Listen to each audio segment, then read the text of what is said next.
What's good, everybody? What's good, everybody? Welcome to another episode of Mama Knows Best, Sorta. I'm Son, and I'm here with Mama.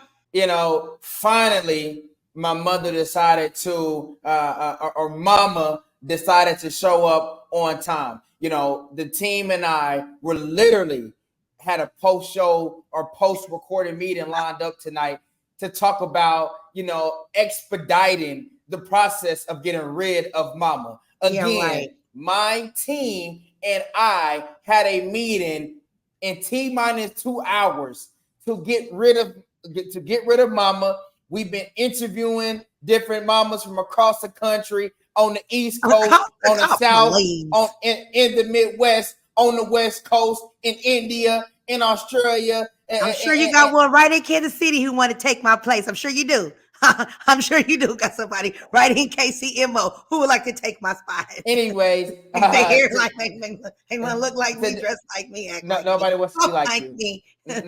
Nobody wants to be like you. You have zero fans behind me. When you be on Facebook, you get 3 likes. You are not that popular. So most people are haters, and we have to mute Mama. Today we'll be talking about different parenting styles. We've been talking about the roles of mamas, the roles of fathers, and let's get into the episode. Just rude, plain. God gonna get you. God don't like ugly. I'm just saying, beware. Again, even though I am an executive producer, I have zero control on when the 30-second decides to come on. So shout out my team. I'm funding all of this, so sound like somebody needs to be fired. Sound like somebody on the team needs to be fired because I'm the one that's funding. You the EP, but I do them. I got the money. Shout out Rez for getting that 30-second countdown coming on whenever you get to ranting. But like we said, before we did go into the countdown and the introduction, today on episode 18, we will be talking about the different parenting styles within a household. My mama had a great idea to talk about it today. And so, how you feeling about today's topic, boy? I feel real good. Male versus female parenting. You don't got no expertise in this game. You ain't got no stake in the game. So hopefully we can get you to shut up this episode. We can get you to shut up on this episode.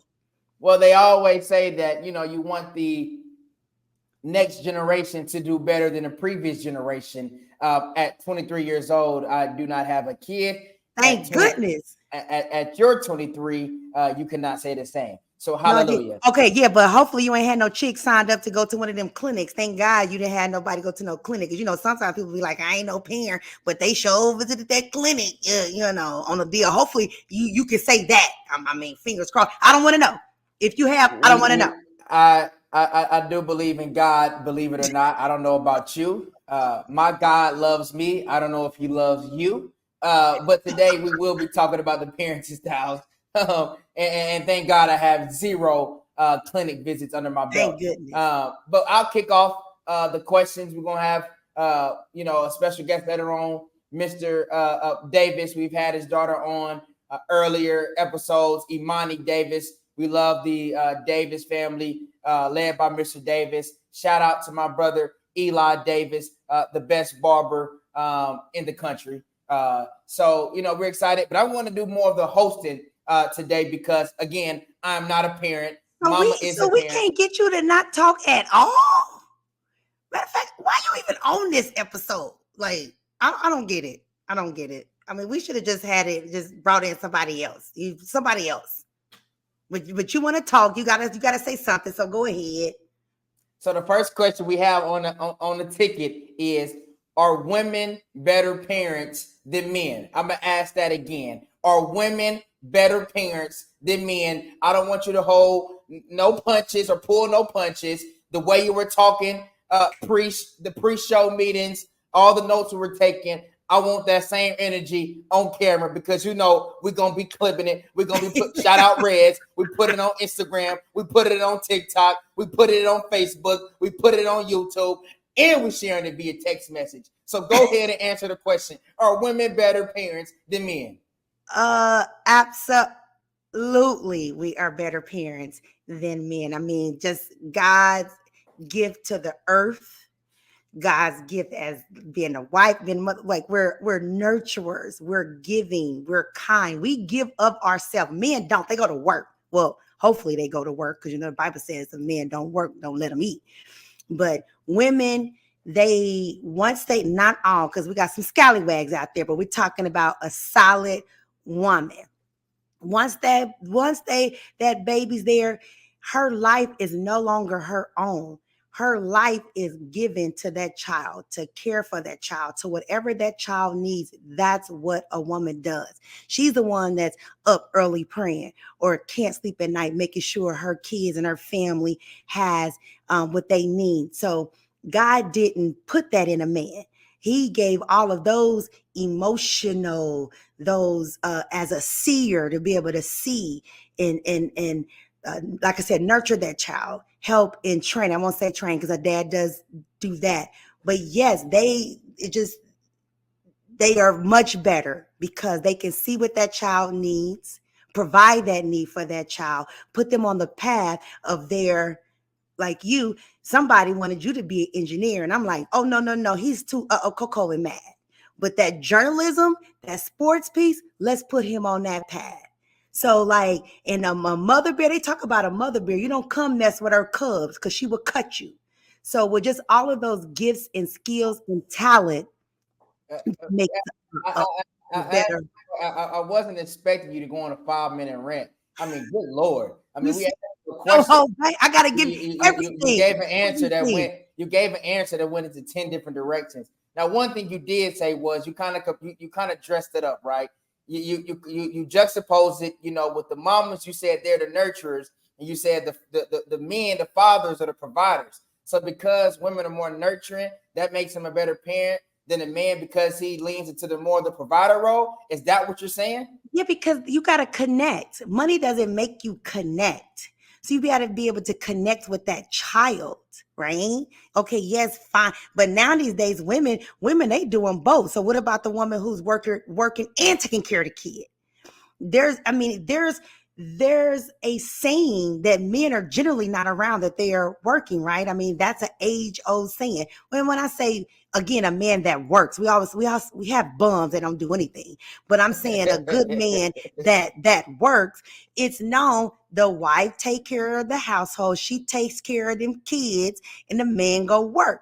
Now now you got the superwoman now who goes to work and still comes home and take care of kids. So what does that make the man? Pitiful? It's time to bring in one of my father figures because you're getting way out of line. And I'll say this: you ain't one of the superwomen because I ain't had a home cooked meal in 3 years. So you get on this podcast. You're 23. You puff up your chest. If it wasn't for your current boyfriend, I wouldn't even have breakfast when I came into Florida. So shout out to Mr. Leroy. Wait. We ain't doing no name dropping on. Are we name dropping? No, we're not name dropping. Shout out Mr. Leroy, because if it wasn't for Leroy, I wouldn't even have no pancakes, eggs, and bacon. So it's time to bring in my pops, Mr. Davis, man. Please bring on Mr. Davis. We gotta get a real man in here, man. What's up, Pops? Hey, Pops, before you even say something, this is the most excited. We done had a lot of guests, including your daughter, right?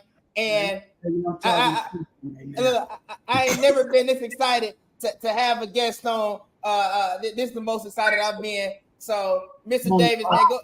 Hold on, look at the old head, man. He on the phone. Go ahead, man. Go ahead, Pops, man. Go ahead. All right, bye-bye. Love you. No, that was the wife. Hey, you gotta answer that call, boy. When they call, you got to. That part. You answer that phone. Because yes, you never know. sir. You might need me, so I had to answer that call. But she understand I'm taking care of business now. You standing on business.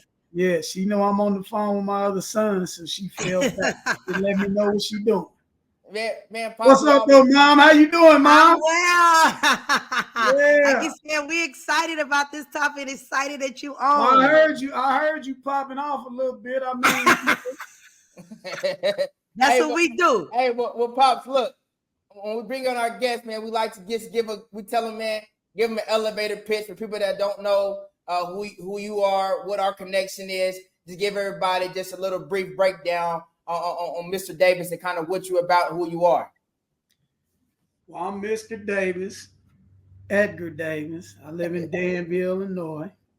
I'm married 27 years, be 28 this year, with no girlfriends on the side and no boyfriends either.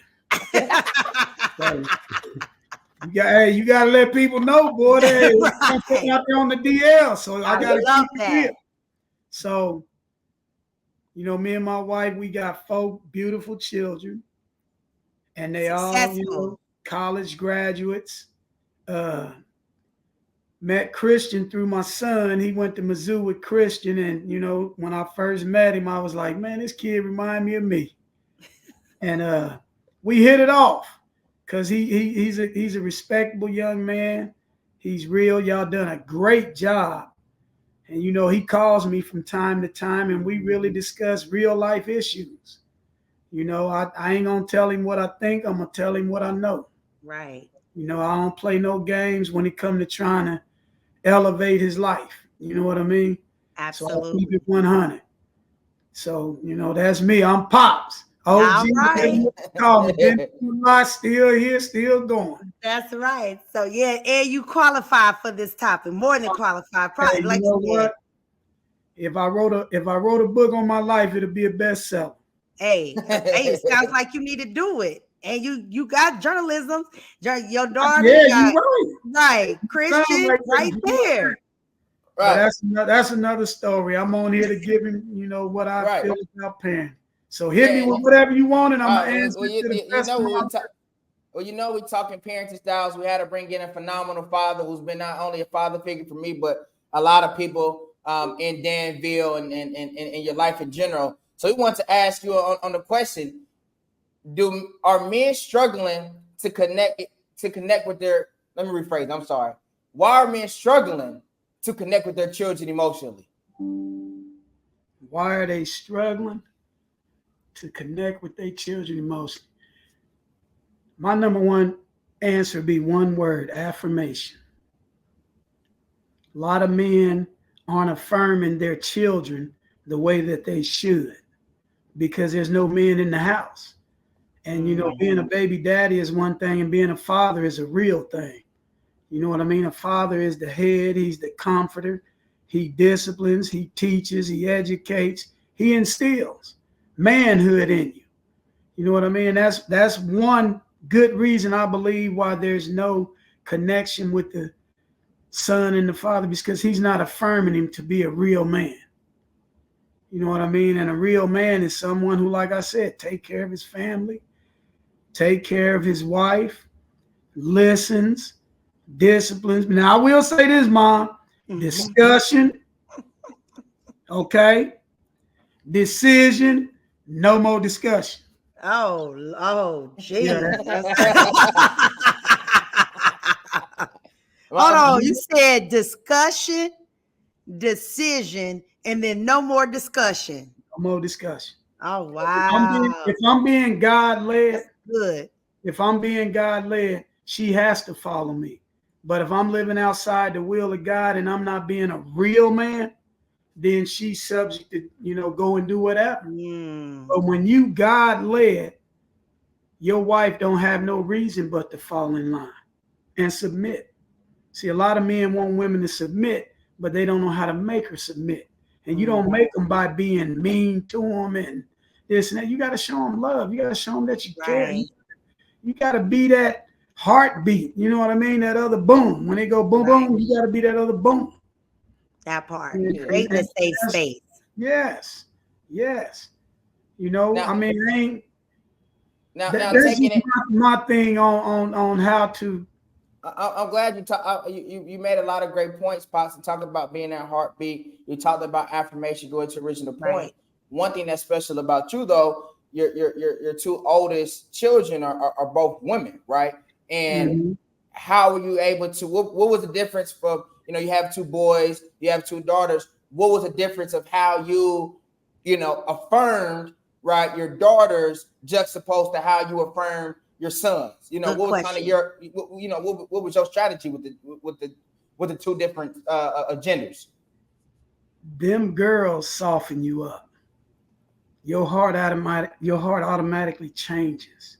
Cause see, I was a tough guy, you know what I mean? But when I had them girls, I had to learn how to love because they looked up to their daddy. They laid on their daddy chest. They, you know, I was there.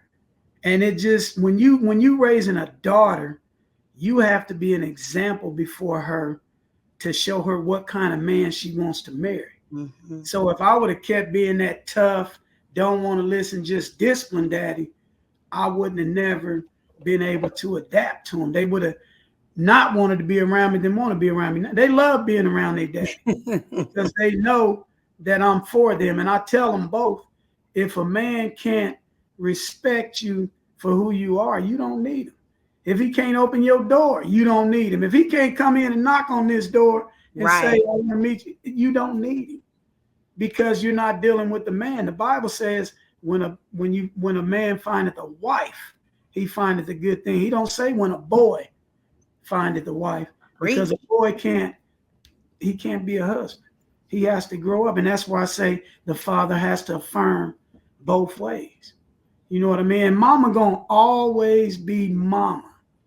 That's the soft side that comes out of the males, and that's the nurturing part that the dad can't do.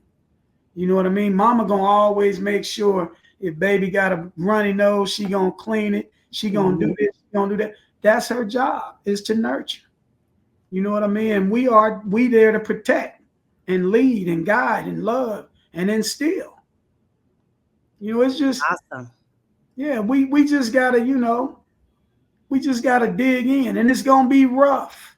It ain't gonna be no honky dory. It's okay, it's nice, and everybody see us. You never know what's going on inside the family. We could look good going out all the time, but I Right. don't want to be fake, and you know that. I ain't being fake for nobody.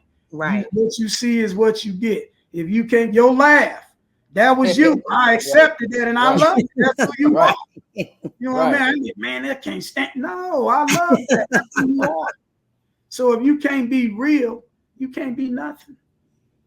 Because being real is like being the truth, and being fake is like being a lie.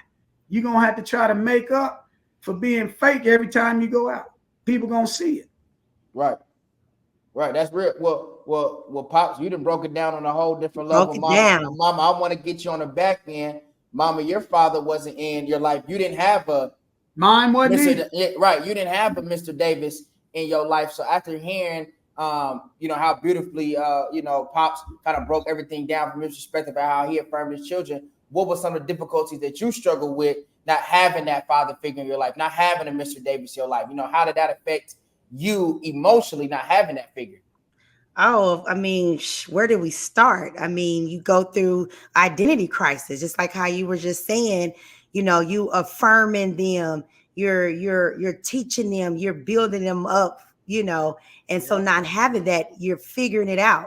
Because my mom was a single parent mom where she worked. She had 3 kids, she worked. So then what am I left to? You figuring out, you trying this. I mean, we didn't have the social media like you all had back then. But what you watching on TV, what you seeing on magazines, you're trying to find yourself and fit in and you know, obtain your identity, you know. And so I remember you know, growing up and seeing other women with their, or girls, excuse me, with their dad, you know, I almost was envious, like, Yep. kind of mad, you know, like, ugh. And I remember I just remember always wanting my father. And he was there, not there, more not there than there. And I think I had my breaking point. I think I was in high school. I just wrote him a letter and just pour my heart out. And I think from that day, I was literally done. And so then, of course, you know, us growing up in the church and stuff like that, you start to figure out, okay, yeah, Jesus is my dad, but it will be nice to have a physical dad. So I made a lot of mistakes. Of course, you know, dating the wrong men and stuff like that. But thank God that through it all, I love who I am now, who I've been able to grow into now. But it was a lot of probably heartaches, mistakes that could have been avoided if I would have had the protector there, protecting me, teaching me, and saying, no, if he can't do this, you don't want to. So yeah. Yeah, Men, that's fine. men play a valuable Yeah. role in both Yes. women and men's life, males Yeah. and females' life. And to piggyback on to what she's saying, I feel you. Mm-hmm. But I still remind my children that life is going to be your teacher. I can tell them everything to do right, but whether they listen is up to them. Right, Like I tell them, just listening to you, you was damaged. You were right, hurt, and you had to figure it out. right, absolutely. You had to figure it out. But you matured a lot quicker because of the bad relationships and the bad, this and that. That helps us mature in life. Right, Because it's like if you go through something and it was bad for you, you're not going to do that again. right. Your standards are going to, you know what I mean? Your standards, if you not crazy, your No, standards you're right. should go up a little bit. Mm-hmm. So, and that's what I tell people. Life was the best teacher for me. I didn't have my father around, and it hurted to see other guys with their fathers here and there. But I had a grandpa who stepped in. And I never forget, man, my dad was around. I seen him. Negro wouldn't say 2 words to me. But when I got old enough to be a man, at least I thought I was a man, this Negro had the nerve to ask me for $3 at the grocery store. Right. I told that Negro, I looked at him, I said, man, where's my Tonka truck? Right. Where's my 3 wheels? You know what I mean? He looked at me like he wanted to punch me. I was serious, and my wife was with me, and she said, why you say that? I said, hey, that's real talk. Right. Would never part. You got the nerve to ask me for $3? Little kids was pushing Tonka trucks around and I didn't have none. Yeah. Exactly. Right. But then I came to the fact and to the grips of life. I said, I will never let my children grow up without me. You know what I mean? Even if me and the wife wouldn't have worked out, I still was not going to let them go through what I went through. That's awesome. And now I'm reaping the benefits. You know what I mean? All of them are great kids to what I can see. You have yeah, I don't know what they do outside of my sight, but when they, but to hear other people like yourself say you raised a great son, that makes me want to poke my chest out. You know what I mean? And vice versa with Christian. When I met his dad, I said, man, you raised a great dude. And the one thing we got to do is we got to advocate and try to help affirm all our young black men. Right. So when I get around him and Eli and their friends, I'm giving it to them in the raw. I hang on every word, don't I, Pop? Yeah. Oh, yeah. And he calls me. He might call me at 6 o'clock in the morning. Hey, we talking. Yeah. Right. Real talk. And that's what it's all about. You know what I mean? Because we're losing our race to, the world, and we losing. We losing. And then the ones that win a little bit, they get the money and they get the fame and they go nuts. Exactly. Because they don't know how to handle it. You know what I mean? Right. So the black women are starting to date white men because it's a shortage of the black men. Right. Real talk. And I sat and talked to my niece came to town this weekend, and she's got a master's degree. And she asked me, it caught me off guard, but then I had to keep it real. She said, Uncle Bam, how would you feel if I brought a white man home? I said, as long as you love him and he treats you right, that's your preference. Right. I said, but what's your daddy say? And, she said, he said I wouldn't. I said, baby, listen, love ain't got no color. Right. I said, if that's what you into, hey, I tip my hat and salute you. As long as he don't do nothing crazy to you, this and he loves you, that's on you.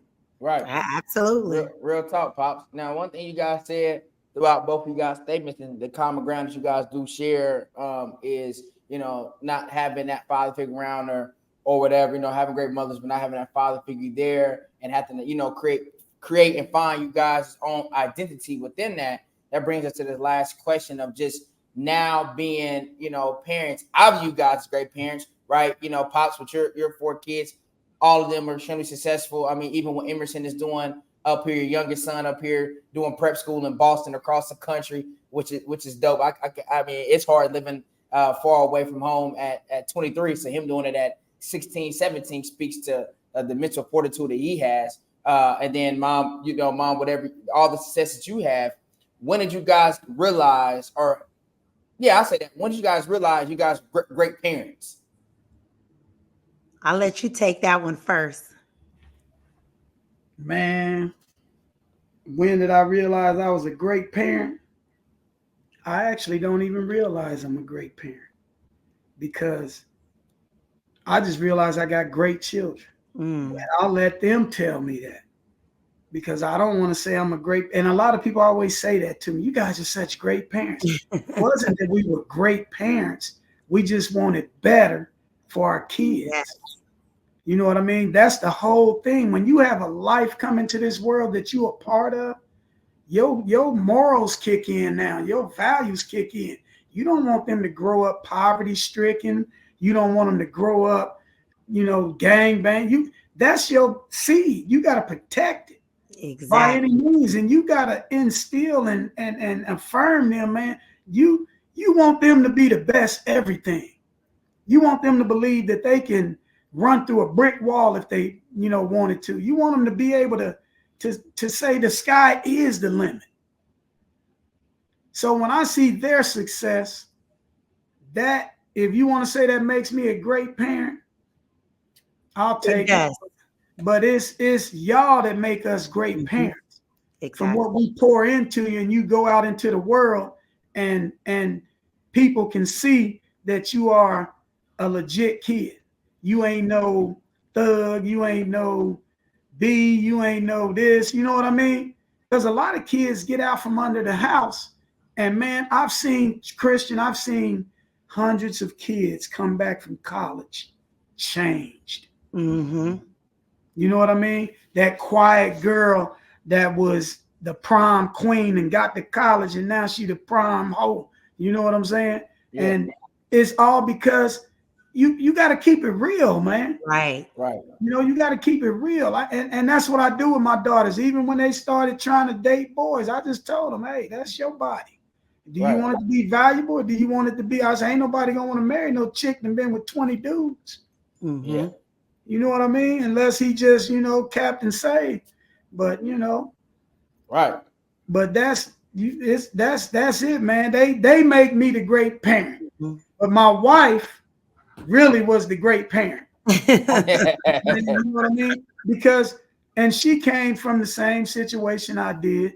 We got together and she was on it, man. When she had them babies, her whole life just changed. She had to start nurturing and making sure they was good, checking their grades. Man, our kids used to sit at the table till 1 o'clock in the morning till they got their homework done.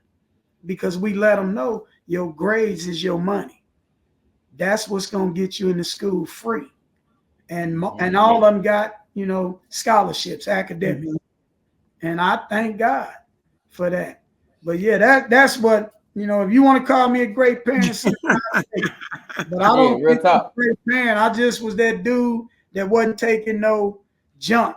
You ain't gonna be in my house and we friends. I'm the boss and you the kid. You're gonna do what I say, and then when you get out, you can do whatever. You know what I mean? Yeah, and that's what it is. And now that they're on their own, they be wanting to give to me. They want to be around me, and I'm like, oh, okay. I was happy to see them go, but now, I'll be happy to see them come, but then I'll be happy to see them leave. But that's what it is, man. I mean, so y'all make us great parents. Absolutely. Mama? I'll agree, but yes, I feel like I'm a great parent now. Don't try to be humble because we got Mr. Davis on the podcast. Do you hear me being humble? Because if it wasn't Mr. Davis on here, you would have self-proclaimed it 10 minutes ago. You would shut your mouth and let me finish what I'm saying. I didn't realize it until probably when we was preparing for his your graduation party. I think it was from college, and I'm just so happy for you. And there's so many congratulations that I got. And I'm thinking, Well like, deserved. Well yeah, deserved. like, why you congratulating, me? But you have to take a step back, just like you said, when people are actually able to see a kid that, like you raise them and they know what that means. Another parent knows the sacrifice another good parent has gone through and has done in order for you to present this. Like your four children and Christian, it was, like you said, it wasn't easy, Yep.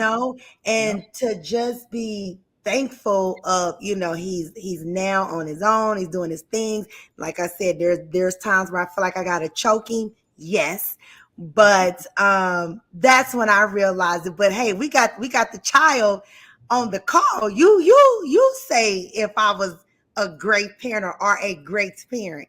Oh yeah, absolutely. I think we in the presence of two great parents, and I think that behind every great child, you have a village. Some children are able to be outliers like you guys, and are able to answer the call without that push.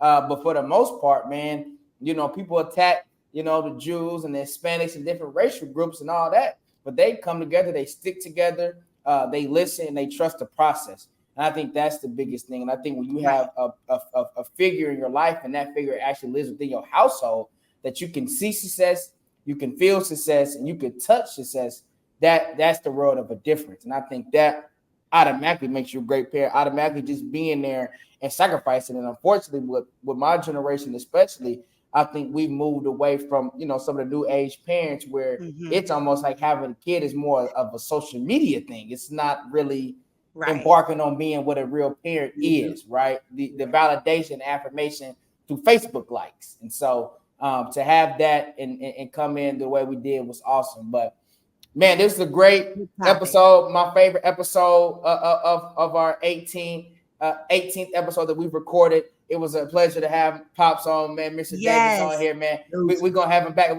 We got our own podcast. We got to get started. So we're gonna get it done. We're gonna get Eli on because Eli might be the funniest out of all of us. But behind his pop, he's not funnier than his pop. But he might be. But he's number 2 on my power rankings of funny people I know, and I know a lot of people in the world. Okay, I'm 23, but I know probably about 2,300 people. Okay, so that's number 1, number 2. So when we get that going, we're gonna be good. So thank you, Pops, for coming on. I'll let you get the last word. Appreciate you having me. See you later, Mom. We're gonna get together again. I know soon. Yeah. Well, and I'll tell you did a wonderful job raising this kid. Thank you. When I say I love him, I love him. And he's wonderful. And I'm just happy for him, and I want to see him excel. And I told him the sky's the limit. Yes. Put in your time. I said it's gonna pay off. Absolutely. Like I think I told him 3 years ago you was gonna be at ESPN. he did tell me that. I wasn't really listening to him, but that's what makes him a great parent. Exactly. And he gonna be making millions on the platform. Right. Yes. Absolutely. On the platform. Because he got it in and God gave him that gift, boy. He did. Yeah. So use it wisely. Well, y'all have a good night, man. I love you, boy. I love you too. Right. Love you too. Bye. Next time. All right. Yeah.